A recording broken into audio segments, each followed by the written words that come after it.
सुचवायला लागली। मग बसल्या बसल्या चिंतनातून एक गोष्ट माझ्या लक्षात आली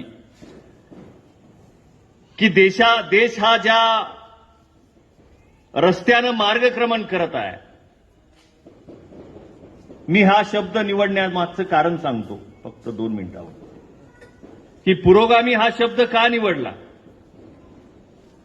दिल्लीमध्ये काल परवा अण्णाभाऊ मराठी साहित्य संमेलन झालं।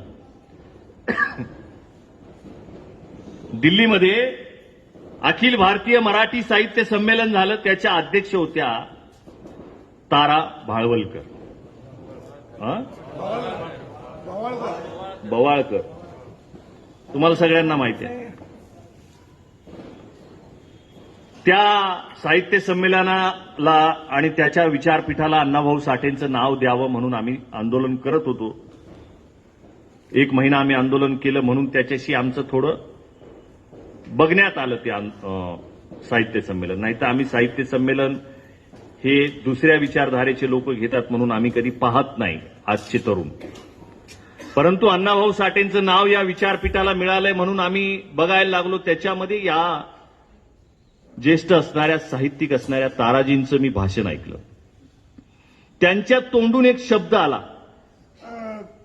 की आजकाल पुरोगामी हा शब्दाला फार ट्रोल केलं जातंय। पुरोगामी, पुरोगामी नाही, काय म्हणतात, पुरोगामी। मग याच्यावर विचार केला की असं काय आहे, म्हणजे असं का म्हणतायत।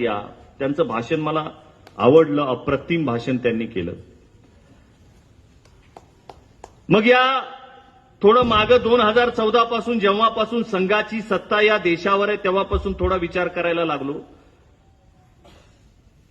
तर ही गोष्ट लक्षात आली की पुरोगामी या शब्दाला आणि या शब्दाबाबत, याचा प्रचार करणाऱ्या लोकांबाबत, याचा पुरोगामी विचारांचा प्रचार करणाऱ्या साहित्यिकाबाबत एक नेरेटिव्ह सेट करण्यात आलेला आहे। हा फडणवीसांचा शब्द आहे, हे लक्षात घ्या। नेरेटिव्ह कुणाचा शब्द आहे? आधुनिक पेशवे जे सध्या बसलेले आहेत त्यांचा हा शब्द आहे, नेरेटिव्ह। त्यांचे कुणी एजंट असतील तर आम्हाला काही घेणं देणं नाही, आम्ही काय कुणाला घाबरत नाही।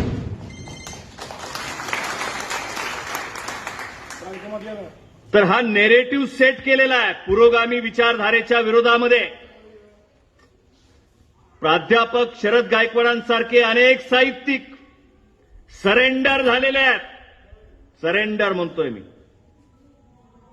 यांच्या प्रेशर पुढे, यांच्या धमक्यांपुढे, यांच्या दबावापुढे चांगले चांगले साहित्यिक सरेंडर झाले। त्याचं कारण आहे पानसरेंसारख्या एका मोठ्या साहित्यिकाचे खून करण्यात आला। एक विचारधारा या देशामध्ये होती, लाल विचारधारा, कम्युनिस्ट। आज आहे का कुठं? आज दिसते का कुठं? कम्युनिस्ट विचारधारेचे कुठं साहित्य संमेलन, सभा दिसतायत का कुठं? दिसणार नाहीत तुम्हाला। संपुष्टात आणली। त्याच्या विरोधात एक नेरेटिव्ह सेट करण्यात आला। नक्षलवादी लोक आहेत, लक्षात घ्या। तुमच्याकडे येणार आहे मी आता। तुम्ही कोण आहेत? शहरी नक्षलवादी आहेत। जायचंय तुम्हाला, मला पण जायचंय मध्ये। मी शहरी नक्षलवादी आहे। कम्युनिस्ट विचारधारा ज्या पद्धतीनं या महाराष्ट्राच्या, देशाच्या भूमीतून नष्ट करण्यात आली, त्याच्यासाठी त्यांनी केलेली कॅम्पेनिंग, वर्षानुवर्ष केलेलं काम, त्याच्या असणाऱ्या नेत्यांवर असणारे एक वेगळ्या पद्धतीचं नेरेटिव्ह, त्यांच्याबद्दलचा अपप्रचार देशामध्ये, त्यांच्या असणाऱ्या हत्या, इथपर्यंत ही विचारधारा संपवण्यासाठी संघाने काम केलेलं आहे। त्यांची विचारधारा त्यांना टिकवायची आहे। एक एक विचारधारा आपल्याला दिसते। आता भारत पाकिस्तानची लढाई चालू होणार आहे। लढाई, युद्ध हे आता हत्यारानं खेळली जात नाहीत माझ्या मित्रांनो, माझ्या माता भगिनींनो, बांधवांनो। हे डोक्यातून काढून टाका। सध्या देशाची लढाई चालू आहे. ही लढाई विचारधारेच्या विरुद्ध विचारधारेची लढाई आहे, हे लक्षात ठेवा. देशामध्ये जी लढाई चालू आहे ही एका विचारधारेच्या विरुद्ध दुसऱ्या विचारधारेची लढाई आहे. त्यांची विचारधारा मजबूत करण्यासाठी, आपल्या वैचारिक शत्रूंची विचारधारा मजबूत करण्यासाठी अशा पद्धतीचे षडयंत्र वारंवार रचले जातात, ट्रॅप रचले जातात. त्याच्यात आमचे नेते मंडळी सुद्धा फसले जातात. हा दृष्टिकोन विकसित व्हावा, तुमच्यामध्ये दृष्टिकोन यावा, याच्यासाठी ही पुरोगामी विचारधारा परिषद आम्ही साताऱ्यामध्ये आयोजित केलेली आहे. लक्षात ठेवा. हा या परिषदेमागचा उद्देश आहे की आपल्याला आपल्या विचारधारेची माणसं जपावी लागतील. वाढवायचं नंतर बघू.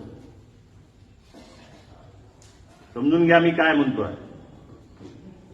आपल्याला फुले शाहू आंबेडकर, अण्णाभाऊ छत्रपती शिवाजी महाराज यांच्या विचारधारेची माणसं ही जपावी लागतील. त्यांचा विचार प्रचार करण्याची वेळ सध्याची नाही. आपल्या विचाराची माणसं जपण्याची ही वेळ आहे, लक्षात ठेवा.